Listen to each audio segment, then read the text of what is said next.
स्वागत है जीएस ज्ञान कोर्स पे। अभी माहौल बहुत गर्माया है धर्म के माध्यम से। तो इसी धर्म के माध्यम पे कुछ ऐसे प्रश्न आपके सामने आते हैं जिनका जवाब दे पाना बहुत ही कठिन और असहज महसूस होता है आपको, और कहीं पर भी इस जवाब को देना आपको असहज महसूस होता है क्योंकि आप सोचते हो कि इस जवाब को देने से बचने का, और ये सब कोई करता है क्योंकि एक एक बुद्धिजीवी इंसानों की ये कला होती है कि वो उन जवाब को देने से बचते हैं जो जवाब से विवाद उत्पन्न होता है। जिस प्रकार गौतम बुद्धा से जब भी ये पूछा जाता था कि भगवान है या नहीं, तो वह उसका जवाब ही नहीं देते थे और वो मुस्कुरा देते थे। तो लोगों को ये पता चलता था कि उनको इनके बारे में कुछ पता ही नहीं है। बट उसके पीछे की बात ये होती थी कि उनके मन में ये चलता था कि अगर वो ये बातें समझाएंगे तो वो उतनी असुलझी बातें उन्हें समझ में नहीं आएगी। हो सकता है या तो फिर वो बातें विवादास्पद हो, जिसके कारण विवाद उत्पन्न हो जाए। जब लोगों को नहीं समझ में आएगा तो विवाद उत्पन्न होगा जी। तो इसीलिए वो उस चीज को जाने देते थे। उसी प्रकार आपसे भी जब ये कोई सवाल करता होगा तो आपको भी लगता होगा कि इसका जवाब देने से बचने का। और आजकल लोग तर्क भी बहुत अजीब अजीब देते थे कि भगवान है नहीं क्योंकि भगवान हमें दिखते नहीं। ये जो तर्क है वो दुनिया का सबसे बेहुदा तर्क है। आज मैं आपको एक बढ़िया तर्क दे दूंगा जिसके कारण आप अगर ज़िंदगी में अगर आपको कोई ये बातें बोलेगा ना कि ये है या नहीं, तो वो अगर आपने उस तर्क को दे दिया ना तो रिजनेबल तर्क है वो। ठीक है। मुझे पता नहीं कि ये चीज़ जो मैं कर रहा हूँ अभी वो मुझे मेरे लिए सही है या गलत, बट जो भी है बेस्ट होगा। ये मुझ पे छोड़ दीजिए क्योंकि मैंने अगर कोई चीज़ सोच समझ कर अगर उसको अपने दिमाग में प्रिपेयर्ड किया है ना, क्योंकि बहुत दिनों से प्रिपरेशन है हमारा, तो जब प्रिपेयर्ड किया है ना तो आप मुझ पे छोड़ दीजिए कि वो उस चीज़ को मैं सटीक साबित तो ज़रूर कर दूंगा। ठीक है। तो कुछ लोगों का कहना है कि मंदिर और मस्जिद नहीं बनना चाहिए, वहाँ पर हॉस्पिटल, एजुकेशनल चीज़ें या अन्य कुछ ऐसी फैसिलिटी जिससे सोशल वर्किंग हो पाए, ये होना चाहिए। तो मैं उन लोगों को कहना चाहता हूँ कि अगर आपने उपनिषद पढ़ा है, वाकई में अगर नहीं पढ़ा है तो जाइए उपनिषद पढ़िए, जिसे वेदांत भी कहते हैं, जो वेदों का अंत है। यानी वेदों, चार वेद आने के बाद आया है वेदांत उपनिषद। अब उसकी संख्या है कितनी वो मैं इतिहास की क्लास में पढ़ाऊंगा, उसकी संख्या कितनी है। और उसमें सबसे बड़ा जो उपनिषद है वो कौन सा है, कौन से उपनिषद से सत्यमेव जयते लिया गया है, नचिकेता की कहानी किस उपनिषद में है, जिसके बारे में स्वामी विवेकानंद ने बोला था। ठीक है। तो इन सारे उपनिषद के बारे में मैं इतिहास की क्लासेस में बताऊंगा। फिलहाल अभी बातें चल रही है कि मस्जिद मंदिर जरूरी या अन्य हॉस्पिटल स्कूल। तो उपनिषद में एक ऐसा चीज लिखा हुआ है कि आपके पास दो प्रकार की विद्या के इर्द गिर्द आप अपने आप को रखते हो, एक विद्या और एक अविद्या। तो विद्या वो और अविद्या में क्या फर्क है ये जान लीजिए। विद्या वो विद्या होती है जो कि आप अध्ययन से प्राप्त करते हो। अध्ययन यानी जब आप किसी को आध्यात्मिक तरीके से मानते हो, किसी की किसी का किसी के सामने जाके उनकी आराधना करते हो, तो आपको विद्या की प्राप्ति होती है। ठीक है। या अपने अंदर की शक्तियों को पहचानना, अपने लक्षण पहचानना, अपने सोच विचार को उत्पन्न करना या उनको बहुत उत्कृष्ट स्तर पे पहुंच जाना, ये आपके विद्या की श्रेणी में आता है। और अविद्या क्या है, जो आप स्कूल कॉलेजों में ग्रहण करते हो। ये मैं नहीं कह रहा हूँ, ये जाके उपनिषद पढ़ लीजिएगा, आपका ये खाका है ना वो क्लियर हो जाएगा। उसके बाद क्या होता है कि उपनिषद में ये चीजें कही गई है कि अगर इंसान अविद्या को ही ग्रहण करते रहे, कुछ कुछ लोग कुविद्या बोलते हैं, तो अविद्या को ही ग्रहण करते रहे, तो उसका जो मंजिल है वो अंधेरा होगा, यानी वो गड्ढे में गिरेगा। और अगर वो विद्या को ही ग्रहण करते रहे तो उसकी मंजिलें भी अंधेरे में ही जाएगी। यानी अगर आप एक ही पथ को चुनते हैं, सिर्फ एक ही पथ पे चलने की कोशिश करते हैं कि मुझे वही वही चाहिए, मुझे ये, आप एकदम डायरेक्ट नकारते हो, तो आपका जो राह है, हो सकता है कि उस राह में आपको चलने में बड़ा मजा आए क्योंकि वो आपका पसंदीदा चीज है, लेकिन उसका जो अंत होगा ना, वो बहुत अंधेरा से भरपूर होगा। तो उपनिषद में ये कहा गया है कि अगर आप किसी एक पद को चुनते हो और किसी दूसरे पद को साफ नकार देते हो, तो यह चीज आपके जीवन को या आपके समावेश को अंधेरे से भर देगा। इसीलिए आपको इन दोनों चीजों को एक साथ लेकर चलना, यानी पैरेलली ऑब्जर्व करना जरूरी है।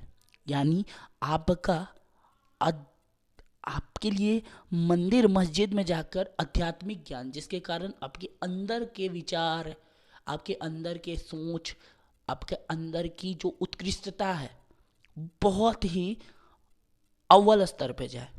और जो अविद्या है, जो स्कूल इंस्टीट्यूशन में ग्रहण करने के लिए, वो भी जरूरी है, क्योंकि वो भी आपके जीवन में एक खाका को भरने का काम कर रही है। यानी आपके लिए मंदिर मस्जिद और स्कूल कॉलेज सभी चीज़ों का होना जरूरी होगा, क्योंकि आपको अविद्या जो कि स्कूल और कॉलेज से मिल रहा है, और जो विद्या है वो आपको आध्यात्मिक ज्ञान से मिल रहा है। जब आप जाकर स्कूल मंदिर मस्जिद में आप मेडिटेशन आध्यात्मिक ज्ञान ऑब्जर्व करते हो, तो आपके अंदर की जो उत्कृष्टता है वो धीरे धीरे आपको बुद्धिजीवी बनाने की ओर आपके चलती हैं। तो इन सभी चीज़ों का समावेश होना ही एक उत्कृष्ट चीज़ है। समझ में आ रहा है ना मैं क्या बोल रहा हूँ, और मैं क्या बोलने की कोशिश कर रहा हूँ कि मतलब इस दुनिया में आपको दोनों चीज़ों को लेकर चलना है। यानी आपको अपने धर्म को भी लेकर चलना है, और अपने को अविद्या यानी अपने पढ़ाई शिक्षा जो आप स्कूल कॉलेजों से ले रहे हो उसको भी लेकर चलना है।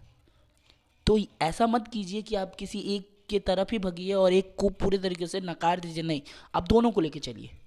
और ये जो कुछ लोग करते हैं ना, ये एक तरफ हटा देते हैं, एक तरफ उसको उसी को बांट देते हैं, एक तरफ किसी को बांट देते हैं, तो ये चीज़ भी गलत है। ठीक है, इससे आपका दिमाग थोड़ा सा खुला होगा, आई थिंक मैंने कोशिश किया। और दूसरा एक तर्क आता है कि अगर किसी से पूछा जाता है कि भगवान है या नहीं, तो लोगों का जवाब होता है कि भगवान नहीं है।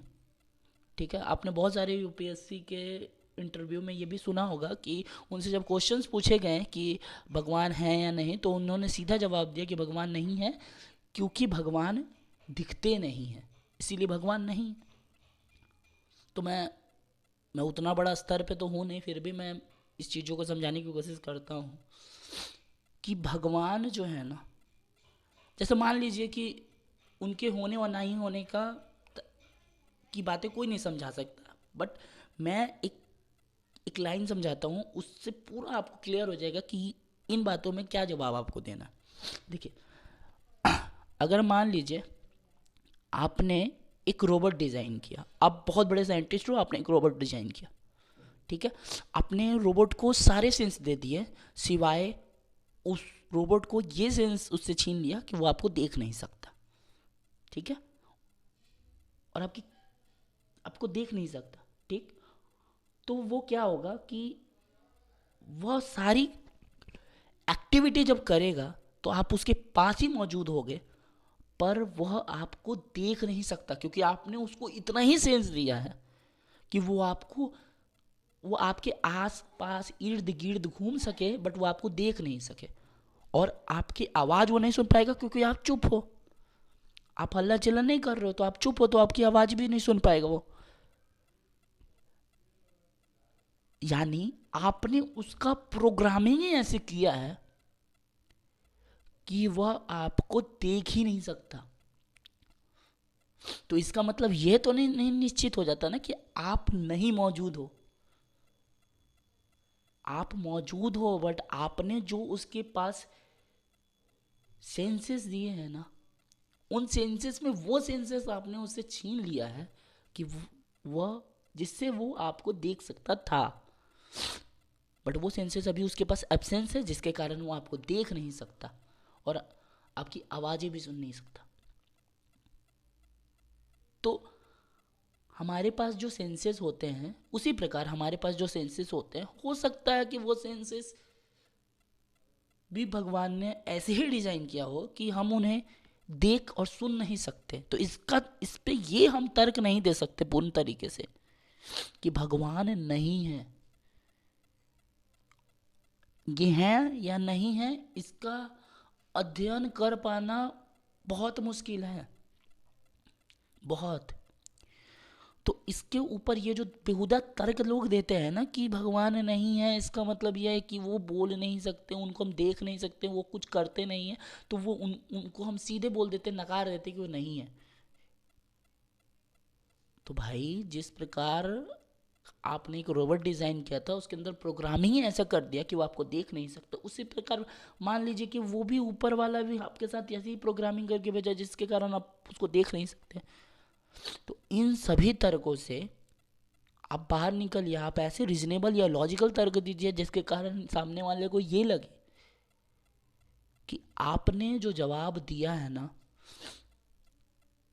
वो बहुत ही लॉजिकपूर्ण है। क्योंकि इस क्वेश्चन को ढूंढ पाना बहुत मुश्किल है, इस क्वेश्चन का आंसर ढूंढ पाना बहुत मुश्किल है।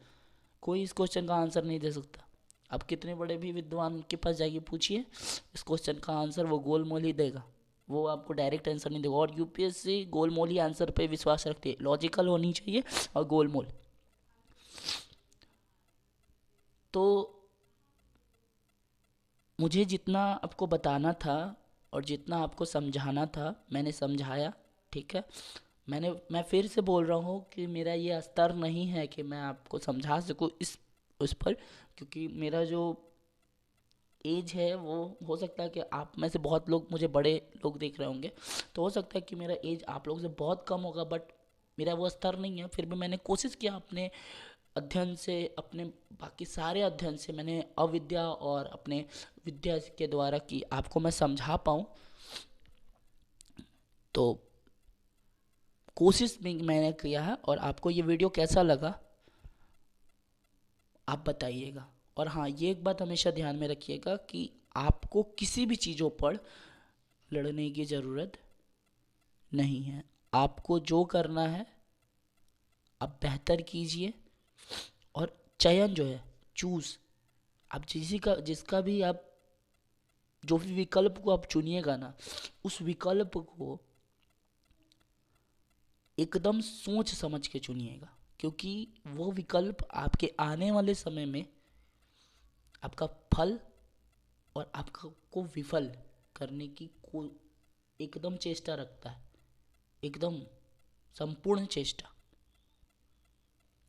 तो ये बात ध्यान रखते हुए आप किसी का भी चयन कीजिएगा, किसी का भी, क्योंकि लोग आजकल आपको दो ही चीज़ों में अटका के रखा है, एक जातिवाद और एक धर्म की बातों पर, और कुछ लोग इस पर अटके हुए भी हैं।